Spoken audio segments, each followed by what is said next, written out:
adik-adik sekalian, sekali kita punya kesempatan untuk ibadah bersama di hari ini. Dan saudara, sebelum kita masuk di dalam eksposisi macam firman Tuhan, penuhan firman Tuhan, ajak kita menyanyikan satu lagu, saudara.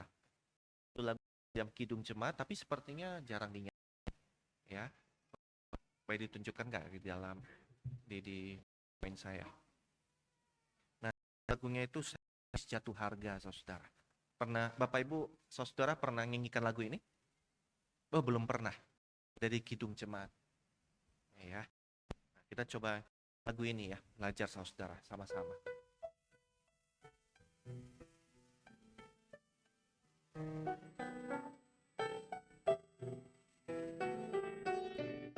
Sayur kubis jatuh harga, pohon tomat kena hama, cengkeh pun tidak berbunga,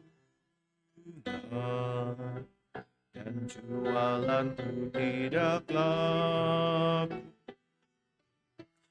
Butir padi tak berisi, sampah ayam pun berjangkit, hewan ternak sudah habis, karena terpaksa aku jual. Namun aku puji Tuhan dan bersorak sukaria, karena Dia pohon selamatku. Kepadanya ku percaya,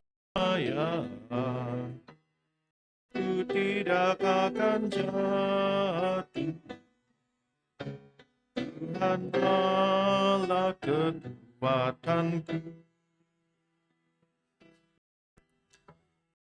Saudara, ini lagu Sayur Kubis Jatuh Harga ya, atau Suankol dalam bahasa Batak, yaitu Batak Karo ya, yang digunakan oleh ya seorang dari dari Karo, Bapak Stasiun Tarigan namanya. Dan mungkin bagi sebagian kita lagu ini lucu atau bikin kita senyum-senyum atau susah nyanyiin gitu. Nah, tapi lagu adalah salah satu contoh upaya kontekstualisasi iman Kristen atau Alkitab di dalam budaya atau bahasa setempat, saudara. Nah, ini diambil Habakuk pasal 3 bicara tentang sekalipun pohon ara tidak berbunga, pohon anggur tidak berbuah, zaitun hasilnya mengecewakan, ya, kambing domba lepas dari kurungan dan seterusnya. Nah, itu hal-hal gambaran-gambaran yang mungkin kurang lazim atau enggak biasa, enggak susah ditangkap oleh orang di Indonesia atau di daerah Batak Karo sana, saudara. Maka kemudian dibuatlah secara kontekstual di dalam atau budaya bahasa Indonesia. Ya, jadi gambarannya adalah di sana itu kol gitu, sayur kubis jatuh harga. Saudara yang pernah atau asalnya dari Medan ya, di daerah Brastagi itu ada Tugu Kol, menggambarkan ini daerah pusat sayur mayur gitu, dan kita masih sayur mayur. Nah, jadi gambar dalam lagu itu krisis ekonomi, ya, sulit mata pencaharian gitu, nggak ada apapun gitu, ya, kehilangan gitu, ketidakpastian. Tetapi di dalam itu semua aku puji Tuhan. Nah, itu iman yang sejati, saudara. Ya, sukacita karena keadaan yang baik, sukacita meskipun dan tidak baik, keadaan hancur. Saudara, ini juga dari perjalanan daripada Nabi Habakuk. Habakuk bergumur, bertanya, bahkan mempertanyakan Tuhan, tetapi pada di pasal 3 ini kita melihat satu hal yang indah.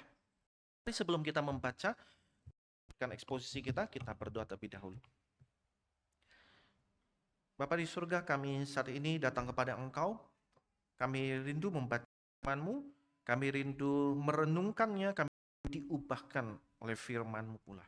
Kiranya Roh Kudus yang menginspirasikan firman Roh Kudus yang sama menerangi hati pikiran setiap kami, menentukan kami semua agar kami melihat, mengerti kehendak Allah. Di atas segalanya, singkapkan, tunjukkan Kristus kepada setiap kami pada pagi hari. Kami berdoa demi nama Tuhan kami, Tuhan Yesus. Mari kita membuka Habakuk pasal 3, 1 ayat yang 11.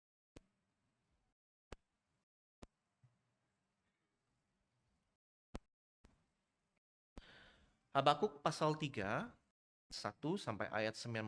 Saya membacanya secara pengertian dimulai dari saya.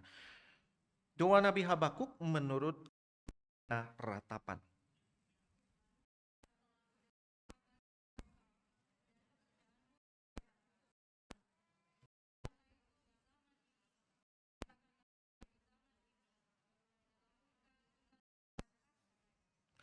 Allah datang dari negeri Teman, Kudus dari pegunungan Paran. Keagungannya di langit dan bumi penuh dengan pujian padanya.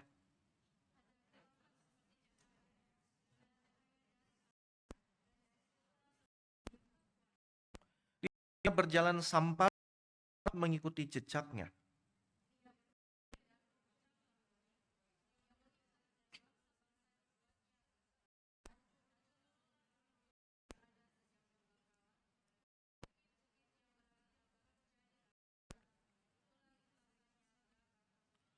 Aku melihat kemah-kemah orang Kusyan di bawah tekanan tenda-tenda tanian bergetar.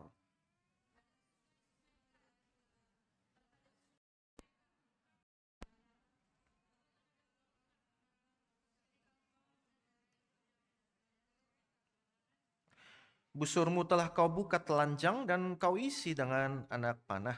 Keluarlah sungai-sungai dari bumi yang kau belah.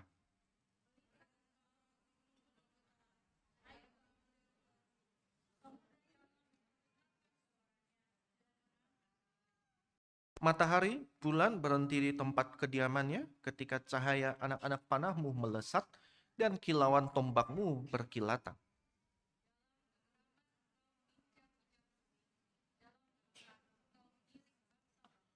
Engkau bergerak maju untuk menyelamatkan umatmu, untuk menyelamatkan yang kau rapi.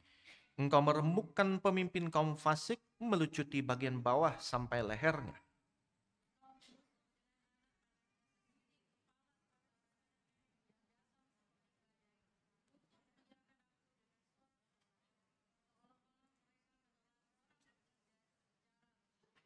Dengan kudamu engkau menginjak-injak laut, timbunan air yang bergelora.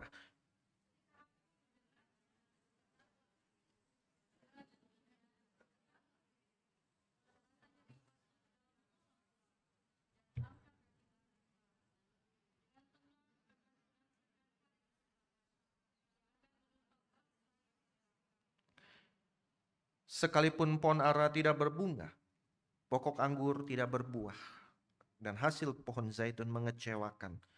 Sekalipun ladang-ladang tidak menghasilkan bahan makanan, kambing domba terhalau dari kurungan, dan tidak ada lembu dalam kandang.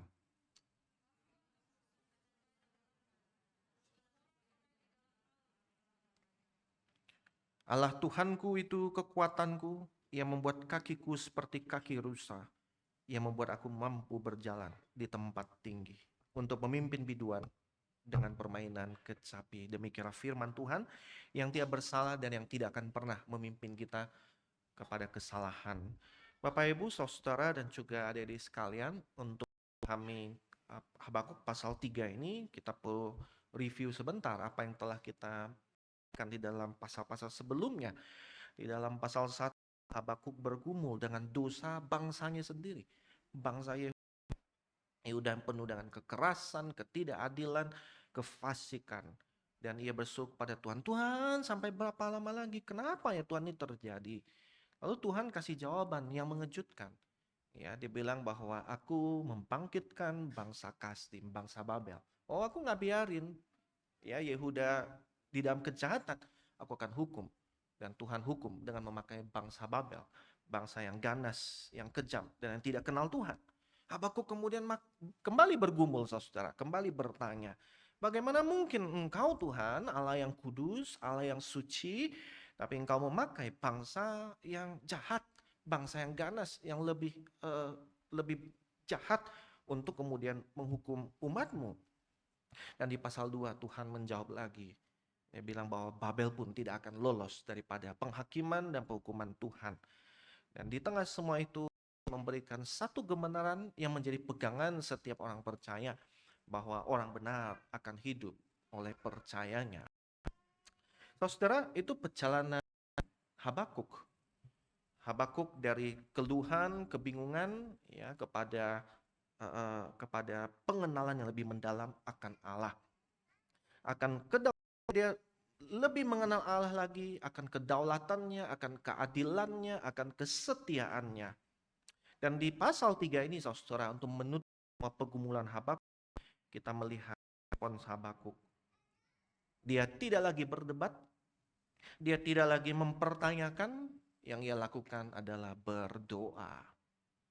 Perhatikan saudara bagaimana dia memulai doanya. Tuhan, telah kudengar kabar tentang Engkau dan pekerjaanmu. Ya Tuhan, kukagumi. Saudara, Habakuk mengingat kembali apa yang telah ia dengar tentang Tuhan, karyanya di masa lampau, dan juga apa yang baru saja Tuhan sampaikan kepada dia. Dengan kata lain saudara, di sini doanya lahir dari interaksi, dari satu relasi pengenalan akan Allah. Dan dari sini kita hal yang penting saudaraku, yaitu ketika menghadapi kondisi yang mengecewakan, ketika menghadapi kepahitan, ketika mengalami ketidakadilan, ketika menderita kesakitan, kita perlu belajar untuk yang pertama-tama saudara, yaitu menaikkan request, permohonan kita, doa kita kepada Allah. Nah, ini poin pertama yang akan kita lihat bersama-sama saudara ya. R yang pertama yaitu request, minta Allah menyatakan dirinya di masa kini. Perhatikan, Habakuk menyampaikan dua permohonan saudara.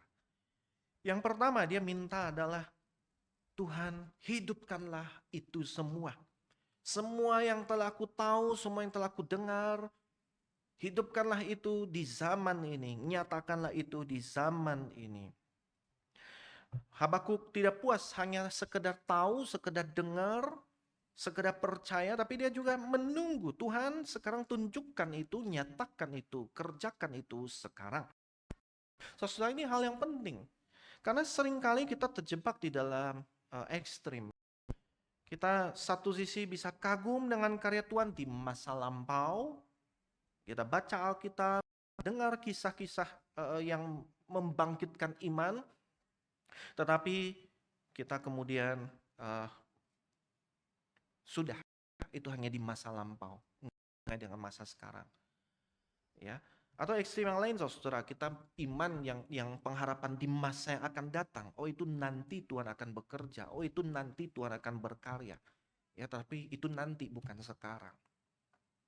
Tetapi Habakuk di sini mengajar setiap kita untuk berdoa, Tuhan nyatakanlah itu semua di zaman ini. Ya, aku telah mendengar Tuhan kabar tentang Engkau dan pekerjaanmu Tuhan, apa yang akan Kau segera kerjakan. Hidupkanlah itu sekarang di zaman ini, nyatakanlah sekarang di zaman ini ya Tuhan. Saudara, kalau kita sedikit parafrase ya atau kontekstualkan lagi, kira-kira Habakuk itu berdoa seperti ini, Tuhan, kami tahu apa yang sudah Engkau kerjakan. Tuhan, kami juga tahu Engkau adalah Allah yang menyelamatkan, membebaskan, menegakkan keadilan.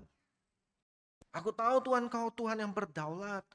Aku tahu juga Tuhan, Engkau berjanji, Engkau memulihkan segala sesuatu, menegakkan keadilan di masa yang akan datang, menghukum orang-orang yang jahat.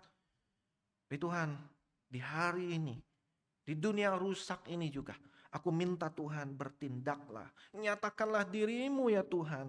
Tundukkan orang yang congkak, hentikan kejahatan, bela yang tertindas, selamatkan yang terhilang Tuhan di sini dan sekarang. Hari ini Tuhan.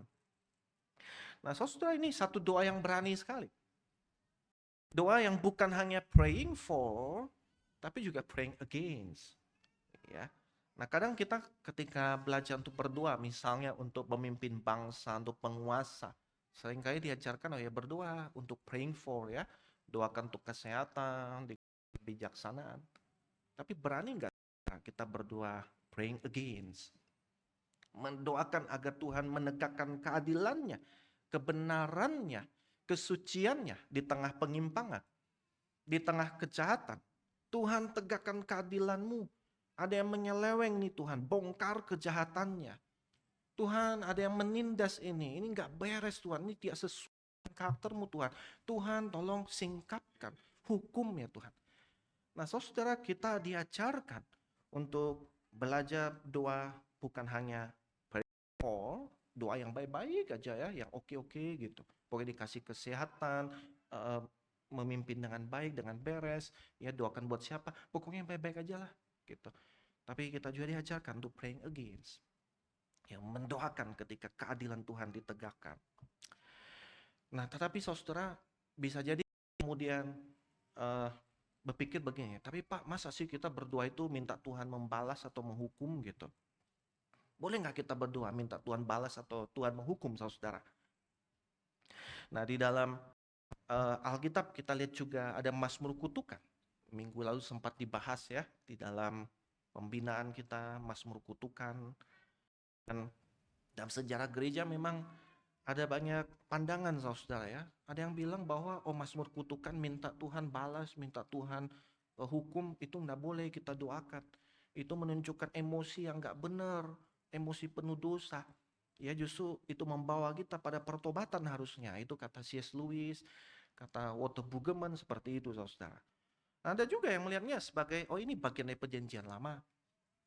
Ya, etika perjanjian lama seperti itu, mata ganti mata, gigi ganti gigi. Kita kan hidup di perjanjian baru, nggak seperti itu.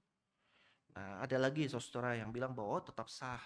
Boleh engkau doakan, boleh engkau sampaikan, tapi harus kita pahami dalam terang karakter Allah di dalam Kristus. Nah, saudara, kita tidak punya waktu untuk bahas dengan mendalam mengenai ini. Tetapi yang saya mau tunjukkan, saudara ya, nanti di fellowship kita bisa bahas lebih dalam mengenai ini. Tapi saya mau tunjukkan satu ayat saja, saudara. Wahyu 6, ayat 9 sampai ayat 11. Ya, ini di hadapan tahta anak domba.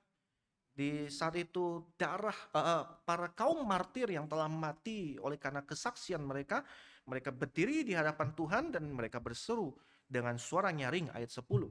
Berapa lama lagi ya penguasa yang kudus dan benar, engkau tidak menghakimi dan tidak membalaskan darah kami kepada mereka yang diam di bumi. Perhatikan saudara, adegannya itu di tata surga loh. Ya, ini jiwa-jiwa orang martir yang mengeluh, meratap, yang minta kepada Tuhan dan menanyakan pembalasan dari Tuhan gitu. Ya, mereka minta keadilan kepada sang hakim yang tertinggi itu. Sang penguasa yang kudus dan yang benar. Jadi saudara, kalau kita perhatikan dalam Alkitab, kalau dari Kejadian sampai Wahyu, dari Kejadian sampai Wahyu, dari awal sampai akhir, ada doa-doa yang bisa dipanjatkan seperti itu, minta pembalasan dari Tuhan. Maka sangat boleh kita berdoa, Tuhan selamatkan, tapi juga sekaligus Tuhan hentikan kejahatan. Dan itu yang pertama saudara kita lihat di sini, request daripada Habakuk. Hidupkanlah itu semua Tuhan di zaman ini. Nyatakanlah itu di zaman ini. Tapi request dari Habakuk tidak berhenti sampai di sana. Dia tambahkan satu kalimat yang penting saudara. Dalam murka, ingatlah akan kasih sayang ya Tuhan. Ada satu balance, keseimbangan yang indah saudaraku. Ya, Habakuk tahu bahwa Allah murka terhadap dosa, dia tidak menolak itu, dia tidak lagi merasa bahwa itu salah atau keliru, tidak. Tapi dia juga tahu bahwa Allah yang penuh belas kasihan. Dia bilang, Tuhan, bahkan ketika engkau menghakimi, menjatuhkan penghukumanmu, tunjukkan kasih sayang Tuhan. Tunjukkan kasih sayang. Jadi saudara, ini doa yang sejati. Kita boleh berseru ke Tuhan, bertindak melawan kejahatan, tapi kita juga berdoa agar di tengah penghakiman itu Tuhan tetap menyatakan kasih-Nya. Nah, beberapa aplikasi bagi kita saudara, ya, ketika Habakuk dia menghadapi kondisi yang membingungkan, kondisi yang mengecewakan, kondisi yang menyakitkan, dia datang kepada Tuhan, request, berdoa kepada Tuhan. Pertanyaannya bagi kita, saudara, hidup pada hari ini, bagaimana ketika Anda dan saya menghadapi permusuhan, menghadapi kekecewaan, mengalami kepahitan, mengalami ketidakadilan? Apa yang Anda dan saya lakukan? Seringkali saudara, respon kita enggak seperti Habakuk ini ya. Requestnya kepada Tuhan enggak. Yang kita lakukan adalah mengeluh gitu, protes, ya, sebarkan di medsos gitu. Pokoknya bikin viral. Eh, kita kalau misalnya nih saudara ya, misalnya ada pelaksanaan MBG yang nggak beres begitu, atau ada pejabat yang kerjaannya tuh nggak becus gitu, atau misalnya ada pendeta yang menyeleweng, atau ada anak didik kita, atau orang tua murid, atau mahasiswa, atau rekan, kolega, atau ada dosen, atau apapun itu yang tidak seperti yang kita bayangkan, harapkan, atau inginkan. Apa yang kita lakukan di dalam situasi yang seperti itu? Kadang yang kita lakukan adalah kita protes, marah-marah, mencak-mencak gitu. Dan kadang lebih parah saudara ya, kita bisa sampai pada titik nyalain Tuhan. Aduh Tuhan, Engkau tidak adil. Kenapa aku ngalamin begini, dia ngalamin begitu gitu. Ya padahal dia jahat gitu. Saudara, Habakuk mengajar kita untuk memberikan respons yang berbeda. Datang kepada Tuhan, menaikkan request kita ketika kita mengalami kepahitan, ya, kemalangan, ketidakadilan. Dan bagaimana dan apa yang kita doakan saudara? 3R lagi saudara ya. Yang pertama adalah repentance, pertobatan. Saudara, doa selalu dimulai diri sendiri. Ngaca dulu saudara. Ya sebelum kita berteriak tentang kejahatan yang di luar, di orang lain, kita tunjuk diri juga. Ya, apakah ada dosa dalam diriku? Apakah aku juga tidak jujur? Apakah kompromi terhadap hal yang keliru? Kita jangan hanya sibuk nunjuk orang lain, seakan-akan kita lebih peres, lebih suci, lebih kudus, hidup lebih benar. Enggak, saudara. Tapi kita minta Tuhan selidiki aku dan ujilah aku. Ya, jadi balik masalah mau MBG, pemerintah atau apapun itu, saudara ya, kita perlu ngaca juga. Jangan-jangan Tuhan ini adalah sentimen saya.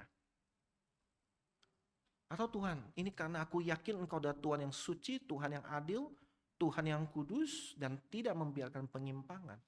Aku berseru kepada Engkau Tuhan. Yang kedua saudara, berdoa untuk pertolongan, rescue. Kita berdoa bagi yang tertindas, yang lemah, dan yang dirugikan. Nah, jadi yang dirugikan dan diri sendiri bisa jadi orang lain. Kita minta, Tuhan tolong saya atau tolong mereka. Tuhan selamatkan saya atau selamatkan mereka. Tuhan lindungi saya atau lindungi mereka. Yang ketiga saudara, retribution ya, doa memohon penghukuman, pembalasan itu. Nah, ini belajar praying against itu. Kita berani berkata, Tuhan bertindaklah, hentikanlah kejahatan. Ya, nyatakan keadilanmu, kekudusanmu, kedaulatanmu, kebenaranmu Tuhan. Ya, kalau sampai mereka nggak mau bertobat dan berubah Tuhan, lakukan sesuatu Tuhan. Sekali lagi saudara, tujuannya bukan balas dendam pribadi, tidak, tapi menyerahkan pembalasan itu kepada Tuhan kita. Dan kalau saudara setelah kita berdoa seperti itu, dari mana kita tahu bahwa ini doa yang pas, ini doa yang akan dijawab? Ya. Nah, bagaimana kita bisa dapat satu dorongan untuk bisa mendoakan hal seperti ini? Nah, ini poin yang kedua saudara ya.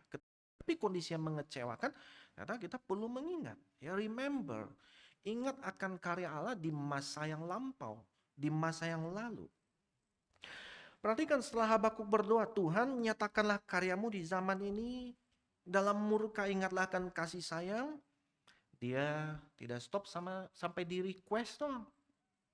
Dia juga melanjutkannya dengan remembering, dengan mengingat akan karya Tuhan di masa yang lampau. Saudara, ayat 3 sampai ayat 15 itu adalah gambaran-gambaran puitis ya. Jadi karya Tuhan di masa lampau digambarkan dengan bahasa-bahasa puitis, dengan metafor, dengan gambaran. Dan ketika baca bahasa puisi seperti ini, kita nggak boleh makan secara literal, harafiah. Waktu saya muji orang misalnya ya, bukan muji orang, muji istri saya lah gitu ya. Kamu cantik seperti rembulan. Bukan maksudnya itu mukanya bopeng, bolong-bolong, bukan saudara. Ya toh?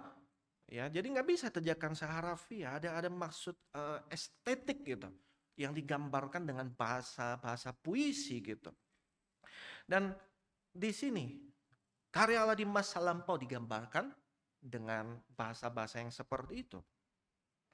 Perhatikan, Habakuk dia bilang dalam ayat 3, Allah datang dari negeri Teman yang maha kudus dari pegunungan Paran. Teman dan Paran ini kalau Bapak Ibu, saudara, adik-adik lihat di dalam peta itu bagian selatan, selatan dari Mesir, selatan dari Israel.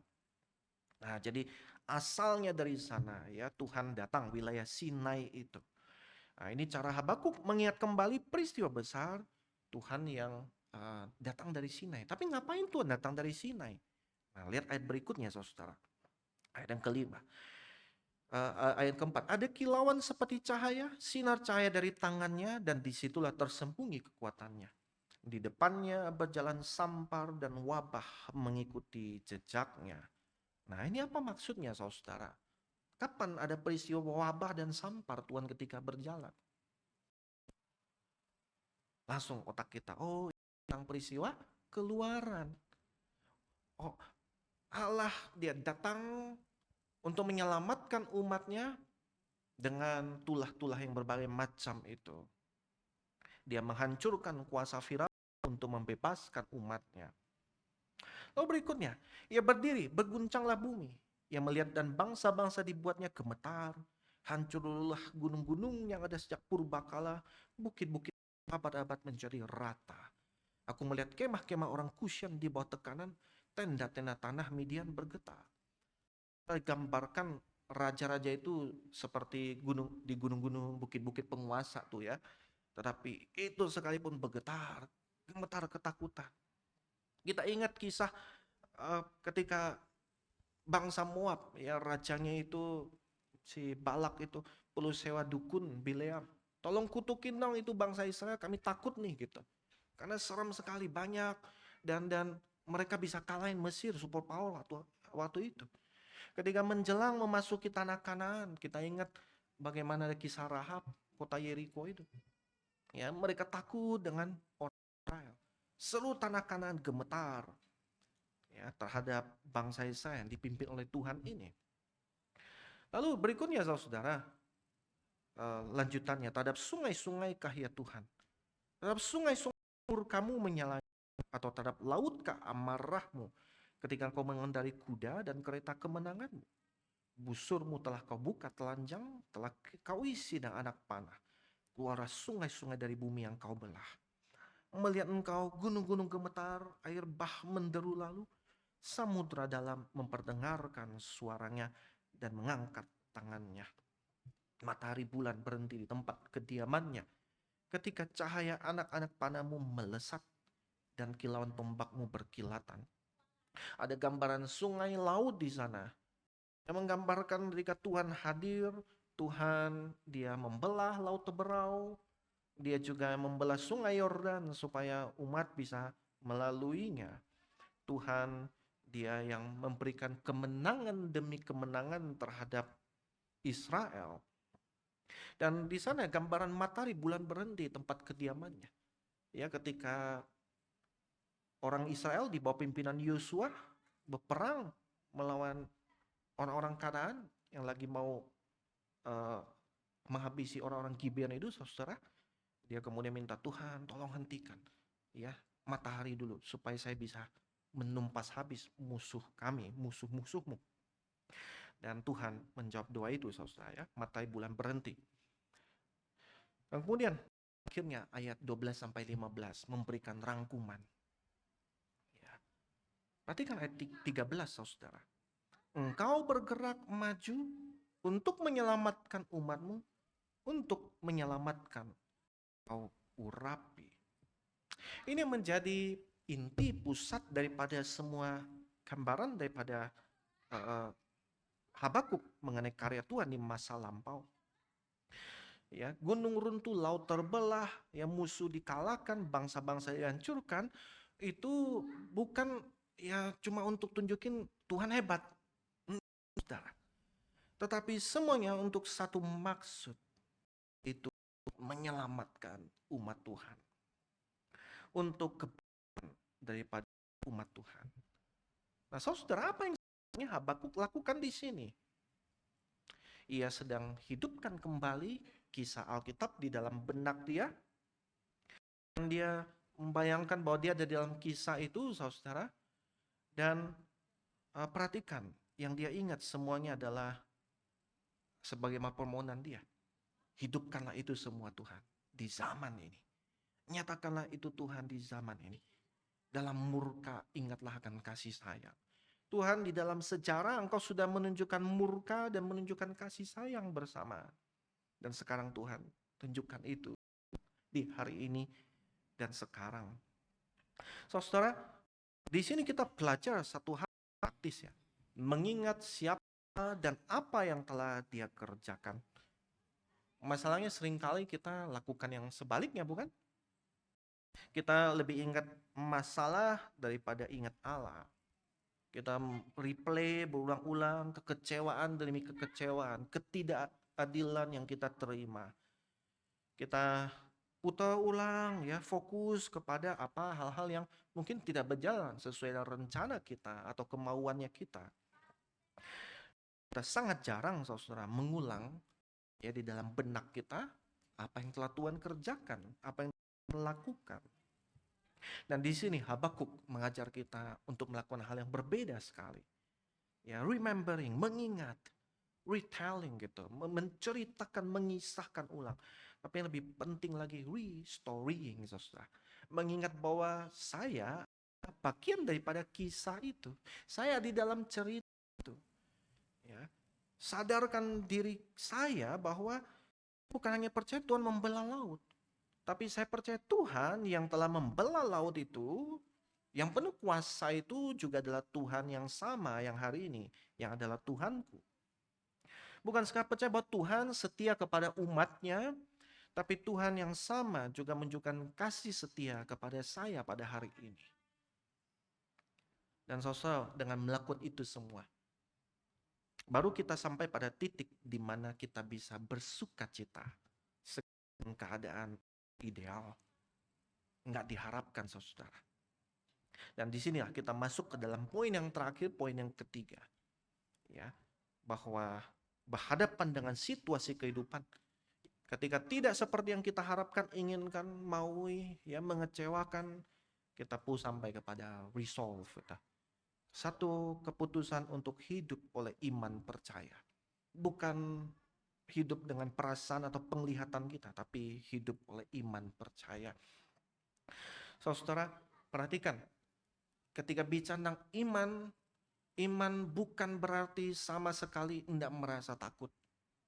Punya iman, punya percaya bukan berarti enggak merasa takut sama sekali. Dalam ayat 16, Habakuk dia bilang, ketika aku mendengarnya gemetarlah hatiku. Mendengar bunyinya bergetarlah bibirku. Rasa nyeri masuk ke dalam tulang-tulangku dan langkah kakiku gemetar. Habakuk jujur saudara, dia gemetar, dia ngeri gitu, dia takut. Karena sekarang dia betul-betul paham apa yang akan terjadi nanti.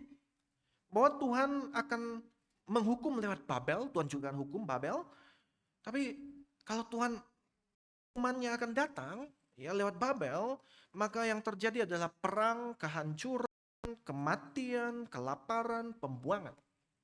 Yehuda akan habis. Yerusalem akan hancur, ya kenalan handai taulan dia akan tercerai-berai gitu. Bahkan ada yang mungkin tewas. Dan dia gemetar ketakutan karena itu semua. Saudara, tapi perhatikan bahwa bukan berarti Habakuk nggak beriman. Bukan berarti Habakuk nggak percaya, saudara. Ya, jadi iman bukan berarti nggak lagi ngalamin rasa takut. Tapi yang terjadi adalah rasa takut itu tidak lagi menguasai kita. Takut itu tidak lagi membuat kita panik atau anxiety. Tapi yang menguasai kita adalah iman percaya. Saudara, Kristus ketika di Taman Getsemani menghadapi salib, yang terjadi adalah dia gentar, takut. Apakah itu Kristus tidak percaya kepada Bapa dan rencana Bapa? Tentu bukan. Kristus di dalam ketakutannya itu dia tetap taat. Jadi saudara, iman bukanlah ketiadaan rasa takut, tapi iman justru ada tetap percaya di tengah rasa takut. Dan di dalam segala perasaan yang seperti itu saudara, Habakuk mengekspresikan iman. Iman yang seperti apa? Yang pertama adalah iman yang menantikan. Dia berkata, dengan tenang akan kunantikan hari kesusahan yang akan menimpa bangsa yang menyerang kami. Habakuk tahu penghakiman akan datang. Habakuk tahu bahwa ia tidak bisa menghentikan itu. Tapi ia juga Allah akan bertindak dengan adil pada waktunya. Jadi dia memilih untuk menanti. Percaya bahwa itu akan kejadian. Allah akan menegakkan keadilan meskipun saja dia tidak melihatnya. Saudara, pada akhirnya ya fast forward, Babel ya itu akan dihukum. Babel akan hancur tahun 539. Kira-kira mungkin 60-70 tahun setelah masa Habakuk. Dan sepertinya Habakuk nggak melihat itu gitu ya, nggak punya kesempatan melihat itu. Bisa jadi dia sudah meninggal duluan gitu. Ya. Dia nggak pernah melihat Babel itu hancur atau dihukum. Tetapi dia tahu bahwa itu pasti terjadi di dalam imannya. Saudara, iman yang menantikan itu susah. Karena kita hidup dalam dunia yang maunya itu serba cepat. Kita maunya keadilan sekarang, jawaban sekarang, solusi sekarang gitu. Pokoknya semuanya serba cepat. Tetapi orang-orang beriman seringkali dipanggil untuk menunggu, menanti. Tuhan dia menggenapi janjinya. Saudara, minggu yang lalu di dalam 2 minggu yang lalu dalam fellowship ya, setelah saya menyinggung di tengah dunia yang penuh gonjang-ganjing perang, kita menantikan masa ketika pedang akan ditempa menjadi mata bajak, ketika tombak dilebur menjadi pisau pemangkas. Ya, saya bilang bahwa kita menanti-nantikan damai kita, shalom sejati yang akan dibawa Yesus kelak. Ya, perang berkecamuk di Timur Tengah. Tapi itu membawa kita pada satu pengharapan, kerinduan agar Tuhan segeralah datang. Nyatakanlah shalom yang sejati. Mas ketika singa berbaring dengan domba, ya, lembu merumput dengan serigala, anak main dan ulat tedung gitu. Nah, di dalam fellowship satu jemaat bertanya, Pak, itu benar akan kejadian nggak? Gitu. Itu benar akan terjadi nggak? Kapan akan kejadian? Saudara, jawabannya adalah pasti terjadi, tapi kapan ya kita nggak tahu gitu. Dan bisa jadi kita nggak pernah melihatnya di dalam masa hidup kita. Tetapi karena firman Tuhan, saudara, ya di Ibrani pasal 11 ayat 13 sampai 16, ketika menggambarkan tentang orang-orang hidup oleh iman itu, ya, penulis Ibrani berkata seperti ini. Dalam iman, mereka semua ini telah mati sebagai orang-orang yang tidak memperoleh. Boleh next ya? Apa yang dijanjikan itu. Tetapi yang hanya dari jauh melihatnya dan melambai-lambai kepadanya, dan yang mengakui bahwa mereka adalah orang asing dan pendatang di bumi ini. Saudara, hidup oleh iman menanti bukan berarti kita pasti lihat di dalam masa hidup kita sekarang. Bisa jadi nggak pernah lihat, saudara. Tapi itulah artinya iman yang menantikan itu. Abraham dijanjikan tanah perjanjian itu. Tapi seumur hidup dia nggak pernah kuasai itu tanah, saudara. Ratusan tahun kemudian baru kejadian. Ya. Tapi saudara, satu yang jadi pegangan kita adalah janji Tuhan pasti dan dia pasti akan genapi. Itu yang pertama, saudara, iman yang menantikan. Kedua, iman yang bersuka cita sekalipun keadaan tidak ideal. Di dalam ayat 17 sampai 18. Gambar yang indah. Habakuk katakan, sekalipun pohon ara tidak berbuah, pokok tidak berbuah. Hasil pohon zaitun mengecewakan, sekalipun ladang tidak menghasilkan bahan makanan, kambing domba terhalau dari kurungan, dan tidak ada lembu dalam kandang. Aku akan bersukacita di dalam Tuhan, bersorak-sorai di dalam Allah penyelamatku. Ini satu gambaran kehancuran total. Gambaran tidak ada makanan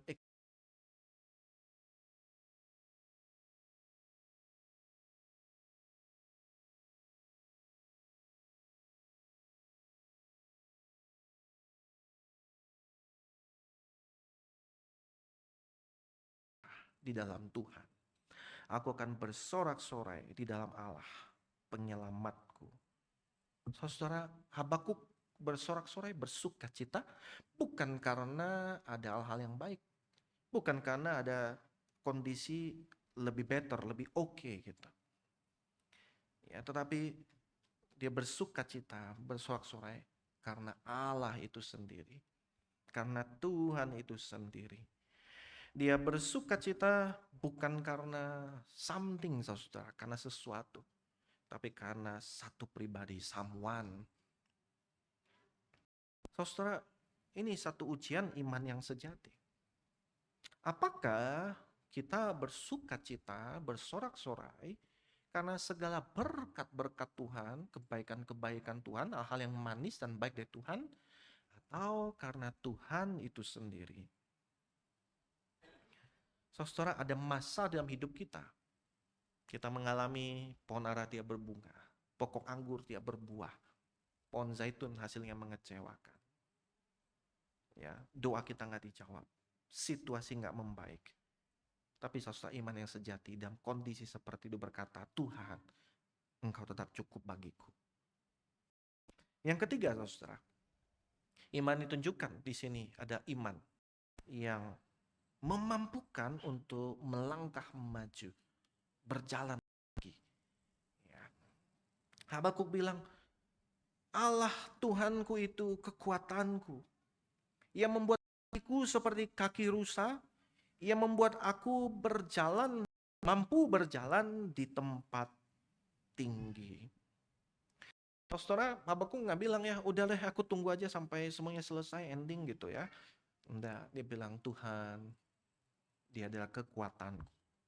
Dia membuat aku mampu berjalan, melangkah lagi. Dan gambarnya sangat indah, saudara. Di sini pakai rusa. Rusa itu berjalan kayak tol yang mulus, tapi tengah hutan belantara atau gunung dengan batu yang besar, keras gitu, kasar, tetapi dia tetap bisa menapakinya, naik ke tempat-tempat yang tinggi. Karena dia punya pijakan. Satu gambaran iman, saudara. Ya, meski jalannya nggak, meski medannya nggak rata, tapi tetap Tuhan ada kekuatanku, memberikan pijakan kepadaku sehingga aku mampu untuk terus melangkah. Dan perhatikan saudara, di dalam bagian ini ada dua hal penting yang perlu kita cermati ya. Pertama adalah Habakuk itu, ini kan dia doa pada Tuhan, tapi dia juga ngomong ya dirinya sendiri. Jadi ngomong ya, sekalipun ketika aku mendengarnya ya, dengan tenang akan ku nantikan, sekalipun pohon ara tidak berbunga ya, aku akan bersuka. Dia kan seperti ngomong kepada dirinya sendiri, kepada jiwanya, saudara. Nah, jadi dia memberitakan satu kebenaran kepada diri sendiri, ngomong kepada dirinya sendiri. Nah, di dalam Mazmur 42-43 yang minggu lalu dibahas, kita juga lihat saudara. Pemazmur itu ngomong jiwanya sendiri. Engkau resah dan tertekan jiwaku, kepada Allah penolongku gitu. Nah, jadi ini penting saudara ya, karena seringkali di dalam penderitaan, di dalam suffering kita jadi self-absorbed gitu ya. Jadi fokus kepada diri, pokoknya pada jiwa kita gitu. Dan seringkali yang terjadi adalah waktu kita mengalami kehilangan, kekecewaan, kepahitan, kesakitan, ya, ketakutan, yang terjadi kita mendengar suara kita sendiri, suara hati kita sendiri. Aduh, udahlah, udah selesai, nggak ada lagi. Ya nggak ada jalan keluar gitu. Udah nggak ketol, udah nyerah aja. Mati aja lah gitu. Nah kadang di dalam keputusasaan, kekecewaan, kehilangan, kita mendengar suara-suara yang seperti itu. Suara yang menyesatkan. Maka saudara kita belajar ya, Habakuk juga dari bukan mendengar suara jiwa kita, tapi justru ngomong kepada jiwa kita. Bicara kepada diri kita. Mengingatkan akan kebenaran Tuhan, mengingatkan akan janji Tuhan, mengingatkan akan karya Tuhan. Mengalihkan jiwa kita dari fokus yang inward ke dalam, kepada ke atas, upward, kepada Tuhan. Itu yang pertama, saudara. Yang kedua, kita perhatikan di sini ya, menarik sekali di dalam akhir daripada pasal 3 ini, kalau Bapak Ibu perhatikan dalam Alkitab Bapak Ibu, bagian paling terakhir itu ada kurung kan, misalnya karena untuk pemimpin biduan dengan permainan kecapi. Artinya saudara, Habakuk ini bukan cuma dua Habakuk ya, tapi seluruh kitab Habakuk ini bahkan gitu. Dimaksudkan supaya bukan cuma ya pengalamannya Habakuk, cuma jadi pergumulannya Habakuk gitu. Tapi maksudnya adalah menjadi satu pelajaran juga nyanyian iman daripada umat Tuhan di segala zaman. Termasuk kita yang hidup di sini dan sekarang. Jadi saudara, harapannya adalah pergumulan Habakuk menjadi juga dengan kita. Mengalami disorientasi berakhir dengan doksologi. Mengalami pergumulan berakhir dengan pujian. Dan harapannya adalah ini semua menjadi perjalanan iman kita semua. Saudara, Habakuk dia punya pengalaman. Dia berdoa. Dia request kepada Tuhan. Ya, dia ingat kemudian karya Tuhan di masa lampau, dia remember, dan kemudian dia membuat resolve gitu ya, resolusi bahwa aku akan jalan dalam iman sekalipun situasi nggak berubah mengecewakan, tapi aku akan tetap bersorak-sorai di dalam Tuhan. Aku akan melangkah. Nah, bagaimana saudara Habakuk ini bisa sampai pada titik itu? Jawabannya saudara, karena di dalam iman dia melihat hal yang akan Allah kerjakan, hal yang akan mencengangkan itu. Karena dia berseru kepada Tuhan dan dia bersuara di dalam Allah selamatku, dia bilang, Allah juru selamatku. Saudara, dengan iman dia menerima bahwa Allah sanggup mengerjakan satu hal yang mencengangkan seperti yang dia telah lakukan dalam sejarah. Ketika datangkan keselamatan melalui salvation through judgment. Ketika Tuhan melakukan hal yang tampak mustahil.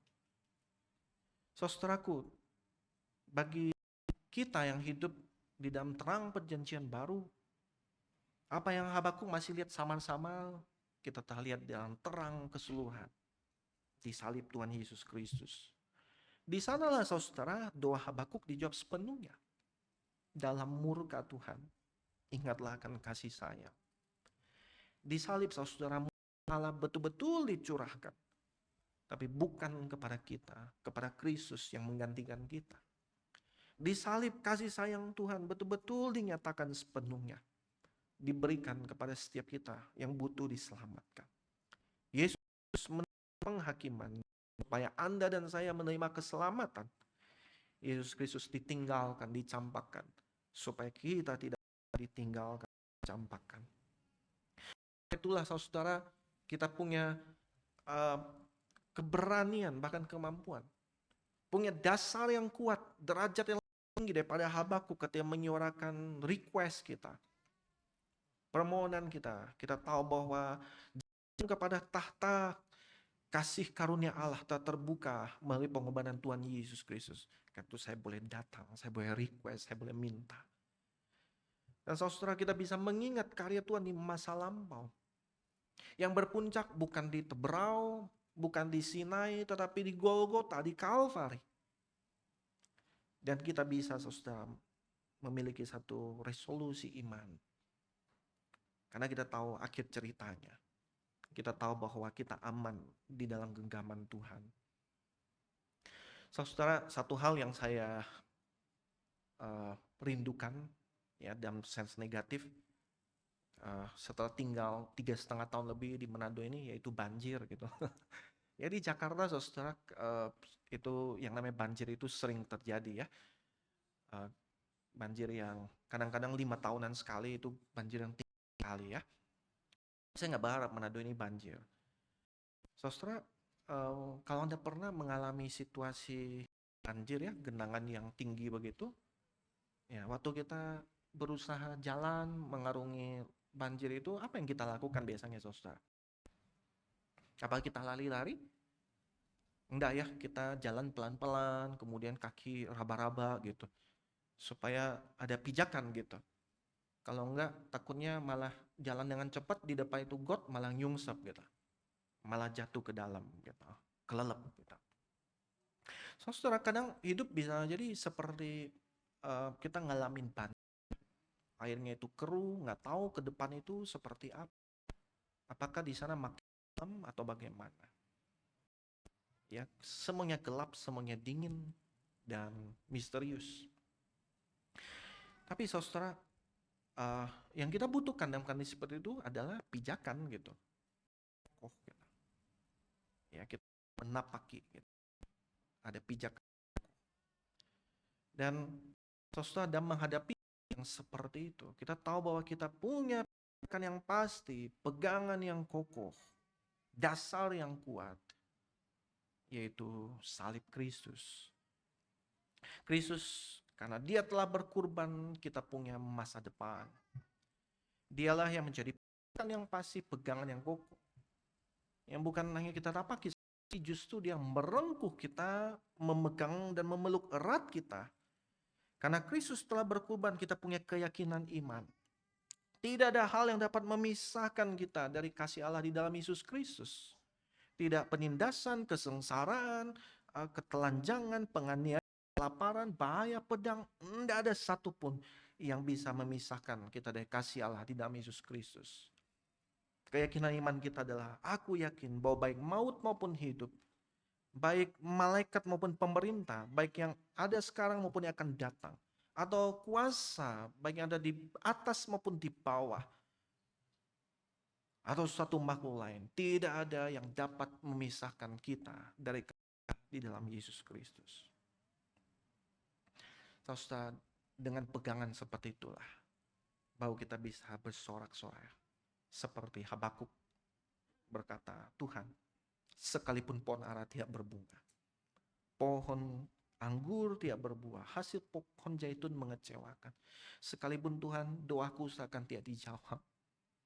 Sekalipun Tuhan, kondisiku sepertinya enggak kunjung mengalami perbaikan. Sekalipun Tuhan, aku mengalami kepahitan yang tidak kunjung terselesaikan. Sekalipun Tuhan, aku akan bersorak-sorai di dalam Allah penyelamatku. Aku akan bersuka cita di dalam Tuhan. Mari Bapak Ibu Saudara, saya mengajak kita menundukkan kepala.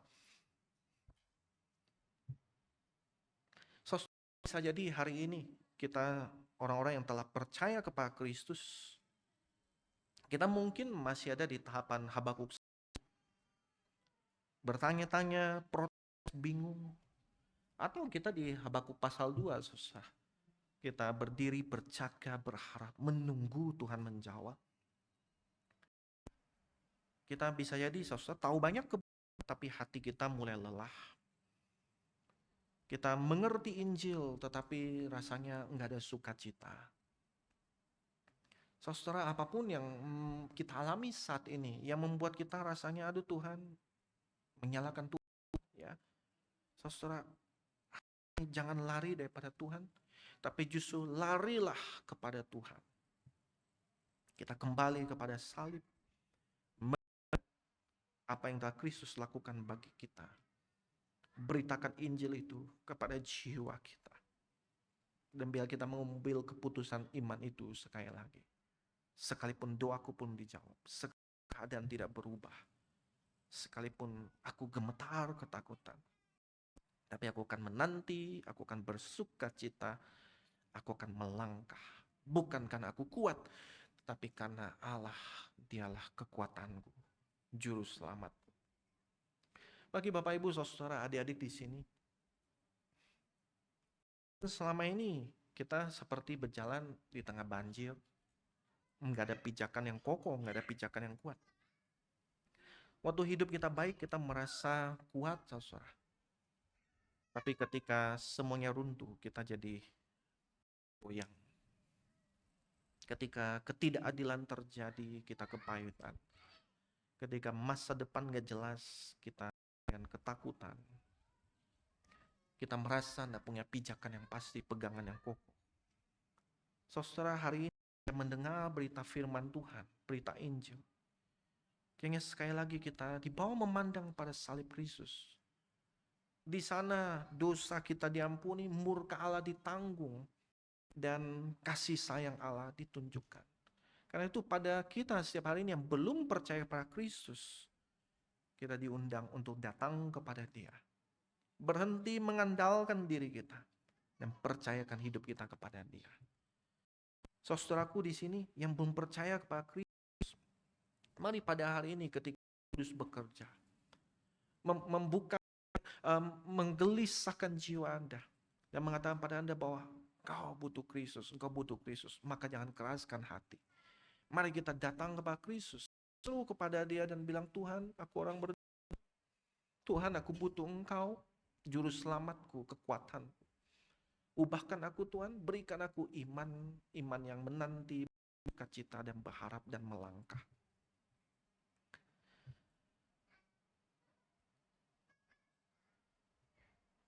Bapa di surga, kami telah membaca dan merenungkan firman. Berdoa ya Tuhan, biarlah melalui kitab Habakuk yang bersama-sama kami pelajari, kami dituntun untuk melewati pergumulan-pergumulan iman setiap kami. Kami rindu ya Tuhan, kami dituntun untuk menemukan Kristus lagi dan lagi. Kami rindu ya Tuhan, kami dibawa untuk mengagumi karya-Mu yang mengherankan, mencengangkan di dalam Kristus lagi dan lagi. Tuhan, kalau Habakuk bisa berkata, pun pohon ara tiap berbunga, pohon anggur tiap berbuah, sekalipun tidak ada apa-apa, kau tetap bersuka cita. Bukankah kami harusnya lebih lagi ya Tuhan? Karena kami di dalam Kristus telah segalanya, menemukan segala. Dan oleh karena itu pasti kami bisa bersuka cita. Biar itu menjadi pegangan setiap kami ya Tuhan. Ketika kami menjalani kehidupan kami seterusnya. Tuntun kami, arahkan kami, genggam kami ya Tuhan. Jaga kami. Ini menjadi doa kami ya Tuhan, yang kami panjatkan. Demi nama Tuhan kami, Juru Selamat kami, Yesus Kristus. Amin.